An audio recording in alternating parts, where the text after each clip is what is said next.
Good morning বন্ধুরা। আজকে রবিবার, সকাল এখন 6:45 বাজে। আজকে সকাল সকাল ঘুম থেকে উঠে পড়েছি, কারণ আজকে লোকনাথ বাবার পুজো। আর আমার ঘরে একটা লোকনাথ বাবার মূর্তি আছে, আপনারা তো জানেনই। গতকাল সন্ধেবেলা সব বাজার করে নিয়ে এসেছি। বাজার মানে একটু ওই ফুল, তারপর লোকনাথ বাবার ধুতি, তারপরে ওই টুকটাক আর কি। তো একটু সাজিয়ে গুজিয়ে দেবো, তার জন্যই সকাল সকাল ঘুম থেকে উঠে পড়েছি। আর বাসি বিছানাটা তুলে নিচ্ছি। তন্ময় আর তিশানকে বললাম, তোরা ওই ঘরে গিয়ে একটু শো, বিছানাটা গোছানো হলে তারপরে এই ঘরে আসবি। আর ওরা ওই ঘরেই শুয়ে এখন দুজনে মিলে ফোন দেখছে, বাবা ছেলে মিলে। আর দেখুন, গতকালকে জামা কাপড়গুলোও গোছানো হয়নি, রাত্রির হয়ে গেছিলো। তো সেই জন্য আর কি বলুন তো, যখন অনেক রাত হয়ে যায় না, আর দেখবেন কাজকর্ম করতে একদম ভালো লাগে না। যা কাজ করার মোটামুটি ওই 7:30 8টার দিক করে নিলে ব্যাস ঠিক আছে। কিন্তু ওই যখন 9টা 9:30 বেজে যায় না, তখন আর কিচ্ছু করতে ইচ্ছা করে না। কিন্তু এই জামা কাপড়গুলোকে গুছিয়ে না রাখলে না, জামাগুলো এমনভাবে মুড়ে যায় না, ইস্ত্রি না করে পরাই যায় না। তন্ময় তো এক এক সময় খুব রেগে যায়, হ্যাঁ জামাগুলোকে গোছাবে না, সারা রাত্রি ফেলে রেখে দেবে, আর দেখো কি অবস্থা। আর ও এক এক সময় তো আবার ইস্ত্রি করেও পড়ে যায়।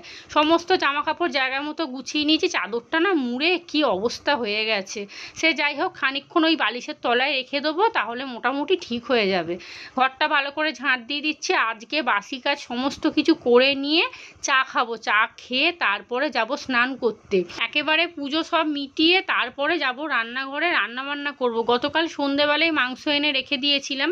আজকে যেহেতু রবিবার মাংস করব, তবে আমি খাবো না, যেহেতু আমি লোকনাথ বাবার পুজো দেব। আমি আজকে পুরো নিরামিষ খাবো। এই শুধু দুপুরবেলা ভাতে ভাত করব, একটু গোবিন্দভোগ চাল দিয়ে আলু দিয়ে ফুটিয়ে নেবো সেদ্ধ ভাত মতো, ওটাই আমি খাবো। আর রাত্রিরে যদি লুচি পরোটা করব, না হলে নিরামিষই খাবো আর কি, রুটিও খেতে পারি।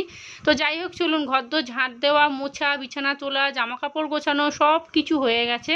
বাসি কাজ দেখুন, মানে শুনতে কিন্তু একটুখানি লাগে, কিন্তু অনেক টুকটুক করে কাজ থেকে যায়। আর দেখুন, এখানে সেই গতকাল সন্ধ্যেবেলা বাজারে গেছিলাম, একটা ফুচকার প্যাকেট, একটা সাবুর প্যাকেট, এখানে একটা ক্লিপ নিয়ে এসেছি। জামা কাপড়ের ক্লিপগুলো জানেন, তিশান খেলে খেলে প্রত্যেকটা নষ্ট করে দিয়েছে। ক্লিপগুলোকে নিয়ে বোতলগুলোকে সাজাবে, সাজিয়ে ওই ক্লিপ নিয়ে বোতলে টিপ করে মারবে, ব্যাস এক একটা ক্লিপ ওই তোমার এর ভিতরে ঢুকে যায়, ওই খাটের তলাতে। আর আজকে সকাল থেকে দেখুন পুরো মেঘলা হয়ে আছে, আর বিচ্ছিরি গরম লাগছে। এখানে চা বসিয়ে দিয়েছি, চা না খেলে ভাই মাথা ছাড়বে না। ও বাবা, চা একটা এমনই জিনিস, যারা খেয়ে অভ্যস্ত হয়ে গেছে তাদের কথা বলছি, মানে নেশা যেটাকে বলে আর কি। তো চা বসিয়ে দিয়েছি। তন্ময় তো সকাল থেকে উঠেই চা চা করছে, আর ওকে এমনই চায়ের নেশা করিয়ে দিয়েছি না, চোখটা খুলেই বলবে চা বসাও। কীরকম রাগটা ধরে বলুন তো। হ্যাঁ চলুন, এখানে চা হয়ে গেছে। আর তন্ময় চা খেয়ে না গেছে একটু ওর ওই কাজের জায়গাতে, ওর ওই গাড়ি নিয়ে কোথায় যাবে বললো 1 ঘন্টার মধ্যে এক্ষুনি ফিরে আসছি। আমি এখন চাটা খাই, খেয়ে তারপরে যাব হচ্ছে স্নান করতে। স্নান করে এসে তারপরে পুজোয় বসবো। গুড মর্নিং বন্ধুরা, কেমন আছেন আপনারা সবাই? নিশ্চয়ই ভালো আছেন, সুস্থ আছেন, আমিও ভালোই আছি। আজ হলো রবিবার, সকাল এখন 9:45 বাজে। আর আজকে 19শে জ্যৈষ্ঠ, লোকনাথ বাবার পুজো। আপনারা তো জানেন আমার ঘরে একটা লোকনাথ বাবার মূর্তি আছে। তো আমি একটু ফুল মিষ্টি দিয়ে আর কি সাজিয়ে গুছিয়ে দেবো। আমি কোনো কিছু ভোগ টোগ কিছু দিই না। আমার মায়েদের বাড়িতে আজকে একটু ভোগ টোগ করে আমার মা ভালো করে পুজো দেয়। তো আজকে আমি নিরামিষ খাবো, কিন্তু তিশানকে আর তন্ময়কে ওদেরকে রান্না করে দেবো, যেমন আর কি রান্না করে দিই। সব কিছু গুছিয়ে গেছি নিয়েছি, এবারে পুজো দিয়ে দেবো, দিয়ে তারপরে রান্নাঘরে যাব। আগে পুজোটা কমপ্লিট করে নিয়ে, আজকে ঘুম থেকে উঠেছি প্রায় 6:45 দিক করে। যাই হোক, চলুন, প্রচণ্ড গরম লাগছে, পাখাটা বন্ধ করে দিয়েছি তো, মারাত্মক গরম লাগছে। আর দেখুন, চশমা পরে পরে এখানগুলো একটা কালো স্পট পড়ে যাচ্ছে। গত 2 দিন ধরে আমি টানা চশমা পরছি, নাহলে না চোখের খুব প্রবলেম হচ্ছে, মানে চোখ টোক কেমন ব্যথা করছে, তারপরে শরীরটা কেমন যেন করছে আমার, মানে চোখটা কেমন ঘোলা ঘোলা লাগছে, ঝাপসা লাগছে এরকম। গতকাল সন্ধেবেলা গিয়ে ফুল মিষ্টি সব কিছু নিয়ে চলে এসেছি, ঠাকুরের যা কেনার ছিল কিনে নিয়ে এসেছি। এবারে চলুন ঝটপট করে পুজোটা দিয়ে দিই। ভোগ করলে হয়তো একটু দেরি হতো, কিন্তু যেহেতু আমি ভোগ করবো না, তো সেই জন্য অত দেরি করে লাভ নেই। চলুন, এই যে এখানে একটা লোকনাথ বাবার জন্য একটা ধুতি নিয়ে এসেছি, এখানে ফুল আছে, এখানে আছে আমিত্তি, একটা সন্দেশ, একটা আপেল এনেছি দেবো কেটে। এগুলো সব সন্ধ্যাবেলা গিয়ে গতকালকে কিনে নিয়ে এসেছি। চলুন, থালা বাসন মেজে নিয়েছি। আর কোথায় ওনাকে রেখে যে আমি দেব, আমি এটাই চিন্তা করে পাচ্ছি না। এইখানটা যদি রাখি না, আমাদের এখানে যাতায়াত হয় তো, দুপুরবেলা ভাত খেতে বসবে, তার থেকে বড় কথা নামবে উঠবে, ঠাকুরটা এখানে সামনে রাখলে হয় বলুন তো? কোথায় রাখবো আমি কিচ্ছু বুঝতে পারছি না, রাখার জায়গাই নেই। ভাবছি ওনাকে কি ওখানেই রেখে দেবো, ওখানে রেখেই কি নিচে সাজিয়ে গুছিয়ে দিয়ে দেবো, কী করব দেখি। আগে ঠাকুরগুলো মুছি, ওনাকে আগে ধুতিটা পরাই, ভালো করে মোছামুছি করি, তারপর দেখছি কি করা যায়। গতকাল সন্ধেবেলায় গেছিলাম বাজারে, এই ধুতিটা কিনে নিয়ে এসেছি। আমার মাও একটা নিয়েছে, তবে মা না এক সাইজ বড় নিয়েছে। মায়ের লোকনাথ বাবার মূর্তিটা আরেকটু বড়। আর এই লোকনাথ বাবার মূর্তিটা আমি গত 2 বছর আগে মনে হয় কিনেছিলাম রামতলা থেকে। আর আমার খুব ইচ্ছা ছিল এরকম একটা বড় মূর্তি কিনবো। আমার না এইরকমই সেম একটা মূর্তি ছিল, একদম ছোট, খুব ছোট ছিল। তো ওই জন্যই আমার খুব ইচ্ছা ছিল একটু বড় দেখে মূর্তিটা কিনবো। আর দেখুন একটা হারও নিয়ে এসছি একটু ম্যাচিং করে, ম্যাচিং হয়নি। চলুন, এখানে ভালোভাবে ধুতি পরিয়ে দিয়েছি। আর আপনাদেরকে বললাম কোথায় রাখবো, এইখানটাতেই থাক। এই মাঝখানটাতে রাখলে না দেখতেও বেশ সুন্দর লাগছে, আর ফুলের মালাটা দিলেও না অসুবিধা হবে না, মানে মুখটা ঢাকা পড়ে যাবে না। আর নিচে আমার জায়গাও নেই, আমরা সব হাঁটাচলা করি, আর তারপরে তিশান উঠবে নামবে খাটে, ও অসুবিধা হয়ে যাবে। লোকনাথ বাবাকে যেখানে ছিল সেখানেই ওনাকে রেখেছি, কারণ আমার নিচে রাখার মতো জায়গা নেই। আর দেখুন একটা এক্সট্রা থালা খালি বার করেছি এই আমিত্তিটা দেবো বলে, আর গুছিয়ে গাছিয়ে দিয়েছি। একটা খালি আপেল এনেছিলাম, সবাইকে এক টুকরো টুকরো করে দিয়েছি, ব্যাস যতটুকু দিয়েছি আমি আমার মতো করে দিয়েছি, আমার মনে হয় উনি গ্রহণ করবে। চলুন এবারে ধূপধুনো দিয়ে দিই। ছোটোবেলা থেকেই দেখেছি আমার মাকে এই দিনকে সকাল সকাল ঘুম থেকে উঠে ভালোভাবে স্নান করে আগের দিনকে সব কিছু কিনে কাটে নিয়ে আসতো, ভালোভাবে লোকনাথ বাবাকে সাজিয়ে দিত। তবে বাউন ঠাকুর দিয়ে পুজো কোনো দিন দিত না, দিতে পারতো না, সেইভাবে আমাদের আর্থিক অবস্থা ভালো ছিল না যে বাউন ঠাকুর এনে ভালোভাবে বড় করে পুজো দেবে। এখনও করে না, এখন হয়তো করলে করতে পারে, কিন্তু এখন করে না, ঘরেই মা দেয়।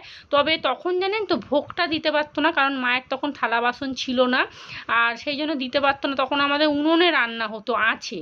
তো মা দেখতাম এই আমার মতো এরকম ফুল টুল এনে আমিত্তি দিয়ে ভালোভাবে সাজিয়ে গুছিয়ে দিত। তো সেই দিনটাই মনে পড়ে যাচ্ছে। যাই হোক চলুন, পুজো দেওয়া হয়ে গেছে, পুরো ঘেমে চান হয়ে গেছি।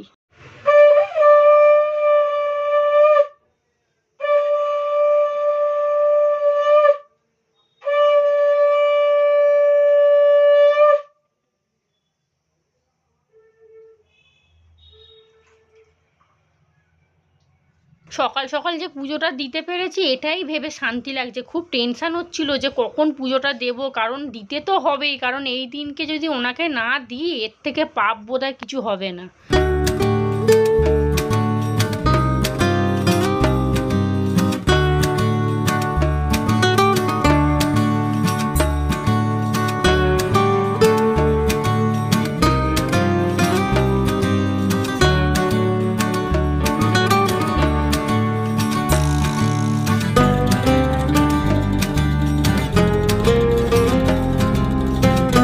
গতকালকে যে ঘুগনি করেছিলাম, অনেকটা ঘুগনি আছে, তিশানের আর তন্ময়ের হয়ে যাবে। এটা মাইক্রোওভেনে গরম করে তিশান খাবে মুড়ি দিয়ে, আর এটার মধ্যে খানিকটা আটা আছে, গরম গরম তন্ময়কে রুটি করে দেবো, ওই দিয়ে খেয়ে নেবে। আর আমি খাবো মনে হচ্ছে ছাতু মুড়ি, আমার কপালে ওটাই উঠবে। 1 মিনিট দিতে হবে। তিশান ডিপ ফ্রিজ থেকে মাংসটা বার করে জলে ভিজিয়ে রেখেছে, একটুখানি বরফটা গলুক, তারপরে রান্না বসাবো। আর আমার জন্য করব হচ্ছে গোবিন্দভোগ চাল, ওই সবজি দিয়ে একটা সিদ্ধ ভাত মতো করব। রাত্রিরে যদি পরোটা করি, পরোটা করে খাবো, সকালবেলা ওটাই খাবো। গতকালকে মাংস দিয়ে ঘুগনি খেয়ে রাত্রিবেলা পেট ভুটভাট করছিল। চলুন এটা তিশানকে দিয়ে দিই, ওর মোটামুটি হয়ে যাবে মুড়ি দিয়ে খাওয়া। আর এই বাটিরটা তন্ময়কে দিয়ে দেবো। কটা রুটি হয় দেখি, 2খানা রুটি করে তন্ময়কে দিয়ে দিই, ওরা এটা খাবে, আমি কি খাবো পরে দেখছি। আজকে রান্না বান্না বলতে শুধু মাংসর ঝোল আর ভাত করব, আর কিচ্ছু করব না, ভাজাভুজিও কিছু করব না। তন্ময়কে সকালবেলা একবার বললাম যে কি গো মাংসটা রেখে দিই না, সোমবারে করব, আজকে একটু নিরামিষ খাও না, তাহলে একটু মুগ ডাল, তারপরে একটু পাঁপড় ভাজা, আলু ভাজা, এইসব টুকটাক করবো। বলছে ধুর আমার ভাল লাগছে না, সপ্তাহে একটা দিন থাকি। আর সকালবেলা যখন বেরোচ্ছিল কাজে তখন আমাকে বললো যে কি গো 2 প্লেট বিরিয়ানি নিয়ে চলে আসো, তাহলে রান্না করতে হবে না, আমি আর ছেলে খেয়ে নেবো। আমি আর রাজি হলাম না, তবে এখন মনে হচ্ছে রাজিটা হলেই হয়তো ভালো হতো, তাহলে না এই ঠেকাঠেকি জিনিসগুলো হতো না, ওই বাক্সগুলো নিচে রেখে দিতাম, ওরা বেড়ে বুড়ে খেয়ে নিত। আমি আবার ভাবলাম কি দূর 220 টাকা দিয়ে 2 প্লেট বিরিয়ানি আনবে, ওই 2 জন খাবে, ওই সংসারী মানুষ যেটা ভাবে আর কি, সেটাই আমি ভাবলাম। তবে এখন ভাবছি ওকে বিরিয়ানি আনতে বলে দিলেই ভালো হতো। আর এই সব ঠেকাঠেকি 50 বার হাত ধুতেও যেন বিরক্ত লাগছে জানেন তো। তবে এখনও আমার ভাত বসায়নি, তার আগেই 50 বার হাত ধুয়েই যাচ্ছি। আর সকালবেলা স্নান করেছি তো আমার এত ঘুম পাচ্ছে না, কি বলবো আপনাদেরকে। এদিকে চালটা ভিজিয়ে দিয়েছি আর ওদিকে মাংসটা ধুয়ে রেখে দিয়েছি। আর আমার জন্য এখন একটা ম্যাগি করব, ম্যাগি খাবো, খিদে পেয়ে গেছে। আর গ্যাসটা ভালো করে মুছে তারপরে ম্যাগিটা বসিয়েছি। আর দেখুন আমার জন্য একটা লস্যি আনিয়েছি, লস্যিটা ফ্রিজে ঢোকাইনি, ফ্রিজে সব মাছ মাংস আছে তো। আর তিশা নেই যে, ওর তো ভালোই হচ্ছে। চম্পা নিয়ে, চম্পা না কম্পারে, এ মা বাবারটা কই? ডিপ ফ্রিজে কেন?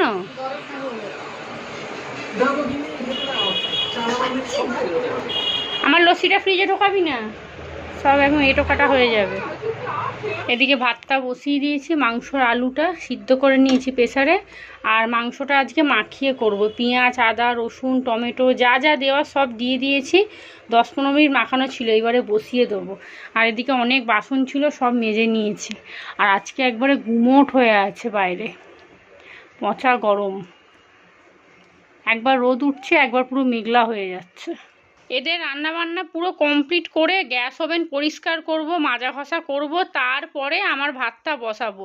আর এখন আমি দাঁড়িয়ে দাঁড়িয়ে আফসোস করছি, বিরিয়ানিটা যদি নিয়ে চলে আসতো তাহলে আমাকে এত খাটতেও হতো না। আর সকালে আমি কখনো স্নান করি না তো, এত ঘুম পাচ্ছে, তার উপরে মাথাটাও ধরেছে। কেন বলুন তো, ওই যে চুলটা যে ভিজে অবস্থায় অনেকক্ষণ ওই বেঁধে রেখেছিলাম, মানে পুজো দিচ্ছিলাম তো, একদিকে ঘামছি আর একদিকে ভিজে চুল, মানে বুঝতে পারছেন তো কি অবস্থা। ঘন্টাখানেকের ওপরে মানে ওইরমভাবে ছিলাম। আর তার উপরে চশমাটা বেশ খানিকক্ষণ খুলে রেখে দিয়েছিলাম তো, চোখ দুটোও ব্যথা করছে। মানে চশমা না খোলা পড়া করলে না চোখ ব্যথা হয়ে যায়, একভাবে পরে থাকলে কোনো প্রবলেম হচ্ছে না, কিন্তু আজকে বেশ খানিকক্ষণ চশমা খুলে রেখে পুজো দিচ্ছিলাম, চোখ দুটোও দেখছি ব্যথা ব্যথা করছে, মানে সব দিক দিয়েই ধরেছে।